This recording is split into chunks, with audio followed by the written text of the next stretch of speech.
এই বর্ষায় এই রকম গরম গরম তেলে ভাজা আদা দিয়ে, রসুন দিয়ে, কালো জিরে, কাঁচা লঙ্কা দিয়ে বেসনটাকে ফেটিয়ে তেলে ভাজা কেমন লাগে খেতে কমেন্ট করে বলবেন।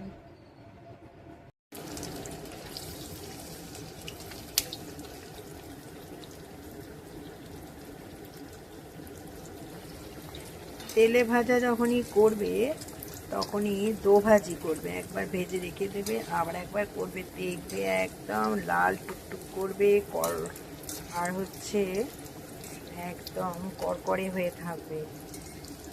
আমার তেলে ভাজাগুলো দেখে নিশ্চয়ই সকলেই বুঝতে পারছো কিরকম সুন্দর হয়েছে একদম।